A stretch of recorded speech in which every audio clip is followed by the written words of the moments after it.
Hello student, I hope you have completed question answer of the previous chapter. Now in this video we are going to discuss about fourth chapter of science, that is heat. In chapter 3rd you learned that woolen cloth are made from animal fiber. You also know that the cotton cloth are made from the plant fiber. आप लोगों ने chapter 3rd में पढ़ा है कि जो woollen cloth होते हैं वो एनिमल फाइबर से बने होते हैं और जो कॉटन क्लॉथ्स होते हैं वो प्लांट फाइबर से बनते हैं. We wear woollen cloth during winter when it is cold outside. हम लोग क्या करते हैं, ठंड में वुलन क्लॉथ पहनते हैं क्योंकि बाहर बहुत ज़्यादा ठंड होती है. Woollen cloth keep us warm, और जो वुलन क्लॉथ होते हैं वो हमें गर्म बनाए रखते हैं. We prefer to wear light coloured cotton cloth when it is hot. और जब बहुत गर्मी होती है तो हम लोग लाइट कलर के कपड़े पहनते हैं, कॉटन के बने होते हैं, जो कि these give us feeling of coolness, और ये हमें कूलनेस प्रोवाइड कराते हैं. You might have wondered what why particular type of cloth are suitable for particular season. तो आप लोगों को बताना है कि हम लोग क्यों पर्टिकुलर सीजन में एक पर्टिकुलर क्लॉथ्स पहनते हैं. जैसे हम लोग गर्मियों में कॉटन की क्लॉथ पहनते हैं और ठंडियों में वूलन के क्लॉथ पहनते हैं. In winter you feel cold inside the house. If you come out in the sun you feel warm. देखिए ठंड में क्या होता है, हम लोग घर के जब अंदर रहते हैं तो कोल्ड महसूस करते हैं और जब बाहर जाते हैं सन में तो हम लोग गर्मी फील करते हैं. In summer you feel hot even inside the house. How do we know whether an object is hot और cold? How do we find out hot और कोल्ड एन ऑब्जेक्ट इज? तो हम लोग इस तरह से क्यों मतलब फील करते हैं, इसमें यही बताया जा रहा है कि हम लोग विंटर पे घर के अंदर ठंड फील करते हैं और बाहर जाते हैं तो धूप रहती है तो गर्मी फील करते हैं. और वहीं समर पे हम लोग क्या करते हैं, अंदर और बाहर दोनों जगह गर्मी ही फील करते हैं. फिर हम लोग यहाँ पे देखेंगे hot and cool. In our day to day life we come across a number of object. Some of them are hot and some of them are cold. Tea is hot and ice is cold. हम लोग अपनी daily life में देखते हैं, बहुत सारे object को देखते हैं. कुछ चीज़ें ठंड होती हैं, कुछ चीज़ें कोल्ड होती हैं. जैसे हम लोग जो टी पीते हैं वो गर्म होती है और हम लोग जो आइस वगैरह खाते हैं वो बहुत ज़्यादा ठंडा होता है. List some object use commonly in table 4.1. Mark these object as cold और हॉट. तो यहाँ पे आपको कुछ ऑब्जेक्ट दिए हुए हैं टेबल 4.1 पे, तो आप लोगों को बताना है मार्क करके कि यहाँ पे कौन से ऐसे ऑब्जेक्ट हैं जो कि ठंड होते हैं और कौन से ऑब्जेक्ट बहुत ज़्यादा गर्म होते हैं. तो इसको आपको खुद से करना है. फिर यहाँ पे एक्टिविटी 4.1 दी गई है जो बहुत ज़्यादा इम्पॉर्टेंट नहीं है.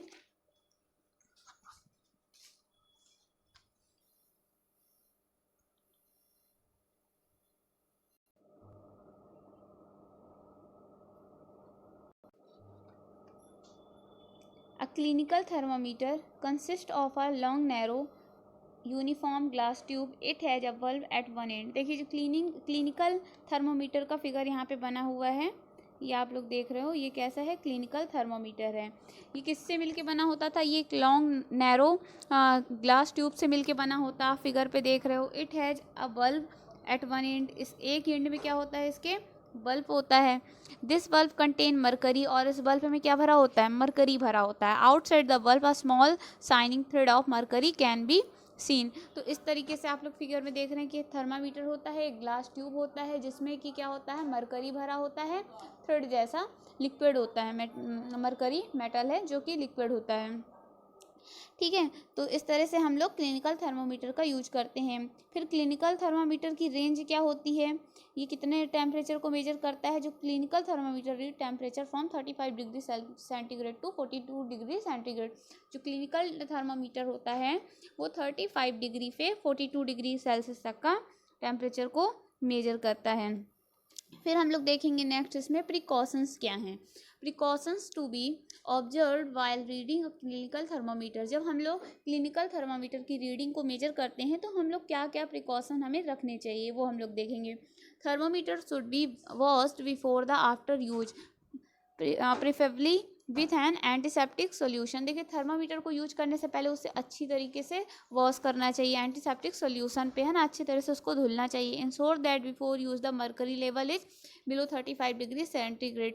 देखिए जब हमें टेम्परेचर नापना है उसके पहले हमको ये ध्यान देना चाहिए कि जो मर्करी का जो लेवल है वो 35 डिग्री के नीचे है कि नहीं। ऐसा तो नहीं कि 35 डिग्री के ऊपर है। यदि 35 डिग्री के ऊपर होगा तो हम टेम्परेचर अच्छे से नहीं करेंगे, क्योंकि नहीं मेजर कर पाएंगे, क्योंकि किसी भी चीज़ को इनिशियल कंडीशन में होना बहुत ज़रूरी होता है। तो 35 डिग्री के नीचे होना चाहिए। फिर हम जिस भी बॉडी पे उसका यूज करते हैं तो उसके अकॉर्डिंग उसकी रीडिंग बढ़ती है। Read the thermometer keeping the level of mercury along the line of sight. Handle the thermometer with care.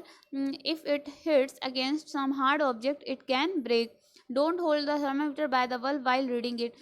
Thermometer को बल्ब में नहीं पकड़ना चाहिए जब हम लोग उसकी रीडिंग करते हैं, और थर्मोमीटर को बहुत अच्छी तरीके से हमें रखना चाहिए, है ना। तो यहाँ पे भाई आपको एक्टिविटी बताई गई है, तो ये आप लोग खुद से देख लेंगे। फिर अब हम लोग नेक्स्ट पढ़ेंगे लेबोरेटरी थर्मोमीटर। देखिए थर्मोमीटर जो होते हैं वो 2 टाइप के होते हैं। एक होते हैं क्लिनिकल थर्मोमीटर और दूसरे होते हैं लेबोरेटरी थर्मोमीटर, ठीक है। तो अब हम लोग इसको देखेंगे। How do we measure the temperature of other object for the purpose? There are other thermometer, one such thermometer is also known as laboratory thermometer. The teacher will show you this thermometer. Look at it carefully and note highest and lowest temperature it can measure. The range of laboratory thermometer is generally from -10 degrees Celsius to 110 degrees Celsius. Also you did in the case of clinical thermometer, find out how much a small division on this thermometer. Read. You should read this information to read the thermometer correctly. देखिए जो laboratory thermometer है वो इस type का होता है, ये यहाँ पे बना हुआ है ये, ठीक है। ये लेबोरेटरी थर्मोमीटर होता है। ये किस रेंज को मेजर करता है? ये -10 degree centigrade to 110 degree Celsius तक के टेम्परेचर को ये मेजर करता है।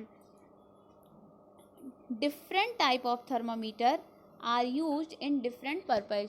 देखिए बहुत तरीके के थर्मोमीटर को हम लोग अलग अलग पर्पज के हिसाब से यूज करते हैं। The maximum and minimum temperature of the previous day reported in weather report are measured by a thermometer called the maximum minimum thermometer. देखिए जो प्रीवियस डे का टेम्परेचर होता है ना, वेदर का इंफॉर्मेशन होती है, वेदर की रिपोर्ट वगैरह होती है, तो उस टाइप के टेम्परेचर को मेजर करने के लिए हम लोग जो थर्मोमीटर को यूज करते हैं उसे मिनिमम मैक्सिमम थर्मोमीटर कहते हैं। मिनिमम मैक्सिमम थर्मोमीटर इसको इसलिए बोलते हैं क्योंकि देखिए हम लोग प्रीवियस डे या फिर आने वाले डे के लिए हम लोग जो टेम्परेचर मेजर करते हैं तो उसमें जो टेम्परेचर की जो रीडिंग होती है वो अचानक से बढ़ती और घटती है। तो मतलब कभी मिनिमम हो जाती है, कभी मैक्सिमम हो जाती है। तो इस तरह मिनिमम मैक्सिमम टेम्परेचर की रीडिंग को मेजर करने के लिए जो थर्मोमीटर का यूज करते हैं उसको क्या बोलते हैं हम लोग? Minimum maximum thermometer. यहाँ पे लेबोरेटरी थर्मोमीटर बताया गया है जिसकी टेम्परेचर की जो रीडिंग है वो -10 डिग्री टू 110 डिग्री होती है ना। इस तरह से हम लोग क्या करते हैं, बहुत सारे थर्मोमीटर का यूज करते हैं। फिर हम लोग इसमें देखेंगे नेक्स्ट, ये एक्टिविटी दी गई है, ये इतनी इम्पोर्टेंट नहीं है। फिर हम लोग इसमें देखेंगे next topic, transfer of heat. Heat का ट्रांसफॉर्मेशन किस तरीके से होता है ये इसमें हम लोगों को देखना है। You might have observe that a frying pan become hot when kept on a flame. It is because the heat passes from the flame to the utensils. When the pan is removed from the fire, it slowly cool down. देखिए आप लोगों ने देखा होगा, आप लोग जो घरों में फ्राइंग पैन वगैरह यूज करते हैं तो जब आप उसको फ्लेम के ऊपर रखते हैं, मतलब जो गैस होती है उसके ऊपर आप रखते हैं, तो जहाँ से जो मेन गैस की जो फ्लेम निकलती है तो वो क्या करती है, उसको बहुत ज़्यादा बर्तन को गर्म कर देती है। जैसे फ्राइंग पैन हम लोग यूज कर रहे हैं तो वो वहाँ पे फ्राइंग पैन को बहुत ज़्यादा गर्म कर देगी, जैसे वो हीट उसके कांटेक्ट में रहेगा। और जैसे ही पैन को हम फायर से हटा देंगे, रिमूव कर देंगे, तो वो धीरे धीरे ठंडी होने लगती है। Why does it cool down? ये ठंडी क्यों होती है? The heat is transfer from the pan to the surrounding. जो हीट होती है वो पैन से सराउंडिंग में ट्रांसफ़र हो जाती है। So you can understand that in both cases the heat flow from a hotter object to a cooler object. In fact, in all case, heat flow from a hotter object to colder object. देखिए इस तरह से हम लोगों ने यहाँ पे क्या सीखा, हम लोगों ने देखा जो फ्राइंग पैन होती है जब हम उसको फ्लेम में रखते हैं तो वो बहुत ज़्यादा गर्म हो जाती है, फिर हम जब उसको फ्लेम से हटा देते हैं तो वो धीरे धीरे ठंडी होने लगती है। तो हम लोगों ने ये देखा कि जो हीट होती है वो ट्रांसफ़र हुई पैन टू द सराउंडिंग, मतलब पैन गर्म था तो वहाँ से निकल के सराउंडिंग का जो टेम्परेचर था वो ठंडा था, तो वहाँ पे धीरे धीरे वो मूव हो गई, ट्रांसफ़र हो गई, जिससे क्या हुआ, जो पैन है वो ठंडी हो गई। तो इस तरह से हमने ये देखा कि जो हीट होती है वो hotter object to cooler object flow होती है, मतलब hotter body to cooler body जाती है ना। इस तरह से हीट का जो ट्रांसफरेशन का जो वो होता है तो इस तरह से ट्रांसफ़र होती है। फिर हम लोग देखेंगे, देखिए यहाँ पे एक छोटी सी एक्टिविटी बताई गई है। ये बताई गई, देखिए यहाँ ये दो ईंट हैं, ईंट के बीच में एक रॉड रखी गई है और उसको फ्लेम मोमबत्ती से उसको जलाया जा रहा है। तो जब जलाया जा रहा है तो ये जो हीट है वो धीरे धीरे करके यहाँ तक हो रही है, मतलब स्टार्टिंग में ये वाला पार्ट बस गर्म था, धीरे धीरे करके ये पूरा पार्ट गर्म हो रहा है। तो इस तरह से हीट क्या हो रही है, hotter body to cooler body transfer हो रही है। The process by which heat is transferred from the hotter into the cooler in an object is known as conduction। बहुत ज़्यादा इम्पॉर्टेंट है। हीट का जो ट्रांसफॉर्मेशन है hotter body to cooler body, उस प्रोसेस को हम लोग क्या बोलते हैं, कंडक्शन बोलते हैं। In solid generally the heat is transferred by the process of conduction. और ये जो हीट का कंडक्शन होता है वो सॉलिड्स में होता है। The material which allow heat to pass through them easily are conductors of heat। ऐसे मटेरियल जो हीट को बहुत आसानी से अपने में से पास हो जाने देते हैं उसको हम लोग क्या बोलते हैं, कंडक्टर्स। इसके एग्जांपल हैं एल्युमिनियम, आयरन एंड कॉपर।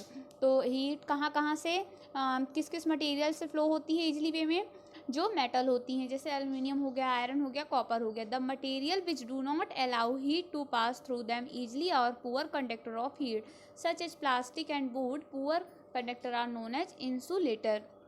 बहुत ज़्यादा इंपॉर्टेंट है इंसुलेटर एंड कंडक्टर। देखिए जो ऐसे मटेरियल जो अपने में से हीट बहुत ईजली तरीके से गुजरने देते हैं, है ना, तो वो उन्हें हम क्या बोलते हैं, कंडक्टर बोलते हैं। और ऐसे मटेरियल जिनमें से हीट बहुत ईजली तरीके से नहीं गुजरती है, तो उसको हम क्या बोलते हैं, इंसुलेटर बोलते हैं। इसके एग्जांपल है प्लास्टिक और वुड। अब आप बोलेंगे कि प्लास्टिक को यदि हम गर्म करें तो वो क्या होगा, पिघल जाएगा, है ना। इसी तरह से लकड़ी को यदि हम गर्म करते हैं तो वो जल जाती है। देखिए जलना अलग चीज़ है और उसमें कंडक्शन होना वो अलग चीज़ है। देखिए जब हम लोग लकड़ी को जलाते हैं तो क्या होता है, जब लकड़ी में से हीट वहाँ से निकालते हैं तो क्या होता है, लकड़ी पूरी तरह से ख़त्म हो जाती है जल करके, है ना। इस तरह से प्लास्टिक में यदि हम हीट डालते हैं तो क्या होता है, प्लास्टिक पूरी तरह से ख़त्म हो जाता है। लेकिन वहीं हम मेटल में जैसे आयरन हो गया, कॉपर हो गया, पैन वगैरह जो होती है, एल्युमिनियम के यूटेंसिल्स होते हैं, बर्तन होते हैं, तो उनको यदि हम हीट पे रखते हैं तो वो जलते नहीं हैं, बल्कि वो अपने को सिर्फ गर्म करते हैं। तो जो कंडक्शन ऑफ हीट होता है वो यही बोलता है, कंडक्शन ऑफ हीट, कि ऐसा मेटल जिसमें से हीट उसमें से हो करके गुजरे, ना कि वो पूरी तरीके से उस मटेरियल को ख़त्म कर दे। तो इसलिए हम लोग प्लास्टिक और वुड को इंसुलेटर की कैटेगरी में रखते हैं। ये जल तो ज़रूर जाता है लेकिन इसका कंडक्शन नहीं होता, मतलब इसके अंदर से हीट गुजरती नहीं है, ये पूरी तरह से उसको ख़त्म कर देता है। The water and air are the poor conductor of heat. Air और वाटर जो होता है वो हीट के बहुत पुअर कंडक्टर होते हैं। Then how does the heat transfer take place in these substance, let us find out. ये आप लोग फाइंड आउट कर सकते हो। फिर हम लोग यहाँ पे देखेंगे, when water is heated, the water near the flame gets hot. Hot water rise up, the cold water from the side moves down toward the source of heat. This water also get hot and rises, and water from the side move down. The process continue till the whole water get heated. This mode of heat transfer is known as convection. यहाँ पे activity बताई जा रही है कि यहाँ पे क्या कर रहे हैं, वाटर को हीट कर रहे हैं। तो जब वाटर को हीट करते हैं तो इसमें क्या होगा, जो हिस्सा बीच वाला वाटर का है ना, जहाँ पे फ्लेम तुरंत पड़ रही है, तो वो हिस्सा गर्म हो जाएगा और गर्म हो करके जो हॉट वाटर है वो ऊपर की ओर चला जाएगा, और जो नीचे जो साइड का ठंडा पानी है वो क्या होगा, नीचे आ जाएगा। फिर धीरे धीरे जब वो हिस्सा नीचे वाला फिर से आ जाएगा आग के बीच में, तो वो वाला भाग गर्म हो जाएगा, और जब गर्म हो जाएगा तो फिर वो ऊपर की ओर चला जाएगा। तो ये प्रोसेस जो होती है वो कंटिन्यू चलती रहती है है ना। ऐसे कब तक चलती रहती है, जब तक कि पूरा पानी गर्म ना हो। तो इसे हम लोग क्या बोलते हैं, कन्वेक्शन बोलते हैं, जो कि बहुत इम्पॉर्टेंट है। कन्वेक्शन क्या होती है, ऐसी प्रोसेस जिसमें पानी का जो गर्म होने का जो प्रोसेस है वो कंटिन्यू रिपीट होता रहता है, जिसको हम लोग क्या बोलते हैं, कन्वेक्शन बोलते हैं। This mode of heat transfer is known as convection. फिर हम लोग देखेंगे, फिर यहाँ पे एक्टिविटी 4.9 बताई गई है। यहाँ पे क्या करें, notice that toward the top the air get heated by convection therefore hand above the flame. देखिए, यदि आप लोग क्या करो, एक मोमबत्ती लो और मोमबत्ती के ऊपर हाथ रखो। मोमबत्ती के ऊपर हाथ रखोगे तो आप देखोगे क्या होगा, जो आपका बीच वाला पार्ट है ना, वो तुरंत गर्म हो जाएगा। फिर धीरे धीरे जब कुछ टाइम हो जाएगा तो जो भाग आपका हाथ का ठंडा है वो भी धीरे धीरे फ्लेम के कांटेक्ट में आएगा और आपको गर्माहट फील होगी। तो इस तरीके से हम इसको क्या बोलते हैं कि ये कन्वेक्शन का मोड होता है। The people living in the coastal area experience an interesting phenomena. During the day, the land gets heated faster than the water. देखिए, ऐसे लोग जो कोस्टल एरिया के किनारे रहते हैं, कोस्टल एरिया मतलब होता है समुद्र के किनारे, ऐसे लोग जो समुद्र के किनारे रहते हैं वो इसका बहुत अच्छा इंटरेस्टिंग फिनोमिना क्रिएट करते हैं। वहाँ पे क्या होता है, दिन के समय पे जो लैंड होती है, ठीक है, वो बहुत जल्दी हीट होती है due to compare of water, है ना। तो देखिए, सी के किनारे रह रहे हैं, सी में क्या है, पानी भरा हुआ है, तो जो लैंड है तो वो जल्दी गर्म होता है वाटर के पानी की अपेक्षा। वहाँ तो क्या होता है, जब गर्म हुआ लैंड तो हवा गर्म होकर के ऊपर की ओर जाएगी, और जो जगह वहाँ पे खाली हो गई, जैसे हमने बताया ना कि पानी गर्म हुआ और गर्म होके ऊपर उठा, जो हिस्सा खाली हो गया वहाँ से जो पानी ठंडा था वो एरिया आ जाता है। तो सेम ऐसे यहाँ पे होता है, जब लैंड की हवा, गर्म हवा ऊपर की ओर चलती है तो जो जगह खाली होता है वहाँ पे सी की ठंडी हवा खाली होकर के उस जगह पे भर जाती है। The air over the land become hotter and dries up. The cooler air from the sea rushes towards the land to take its place. The warm air from the land move toward the sea to complete the cycle. और ये cycle जो है वो continue चलता रहता है। मतलब जो सी की ठंडी हवा है वो आती है लैंड में, और फिर जब लैंड गर्म हो गया तो वो ऊपर चली गई, और फिर जो खाली जगह भरा वहाँ पे सी से ठंडी हवा आ गई। तो इस तरीके से वो साइकिल कंप्लीट होता है। The air from the sea is called sea breeze. ऐसी एयर जो कि सी से आती है इसलिए हम लोग उसको क्या बोलते हैं, सी ब्रिज बोलते हैं। ठीक है, इसी तरह से यहाँ पे लैंड ब्रिज दिया गया है नीचे, उसको भी हम लोग देखेंगे। लैंड ब्रिज यानी जो एयर लैंड के थ्रू आती है। To receive the cooler sea breeze, the window of the house in coastal area are made of face the sea. At night, it is exactly the reverse.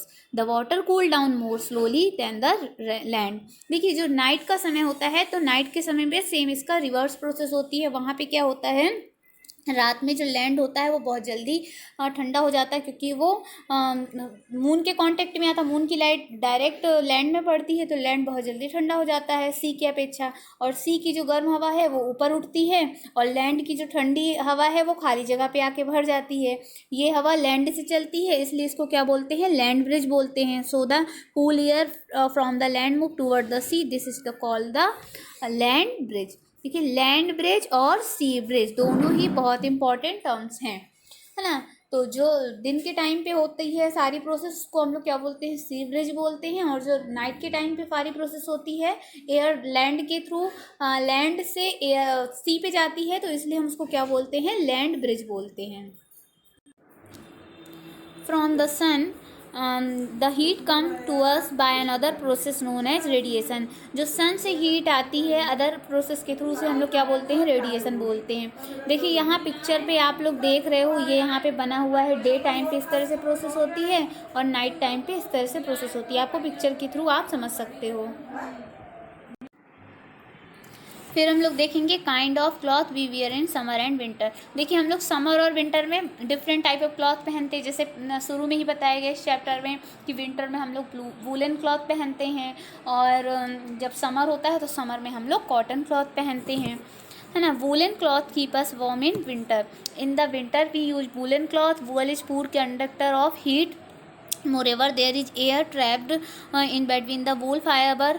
This air prevents the flow of heat from our body to the cold surrounding, so we feel warm. Suppose you are given the choice in winter of using either one thick blanket or two thin blankets joined together. What would you choose, and why? Remember that there would be a layer of air is between in a blanket. देखिए हम लोग क्या करते हैं, जो जब summer होती है तो हम लोग लाइट कलर के क्लॉथ पहनते हैं, है ना, और जब ठंड होती है तो हम लोग डार्क कलर के क्लॉथ पहनते हैं। ऐसा क्यों करते हैं? देखिए लाइट कलर के जब हम लोग क्लॉथ पहनते हैं तो वो हीट को क्या करती है, रिफ्लेक्ट करती है, जिसके कारण हमको लाइट कलर के क्लॉथ पहनने पे गर्मी नहीं लगती है। और वहीं यदि हम लोग डार्क कलर की क्लॉथ पहनते हैं तो वो क्या करते हैं, हीट को एब्जॉर्ब कर लेते हैं, जिससे हमें ठंड नहीं लग पाती है। इसलिए हम लोग गर्मियों में लाइट कलर के और ठंडियों में डार्क कलर के क्लॉथ पहनते हैं।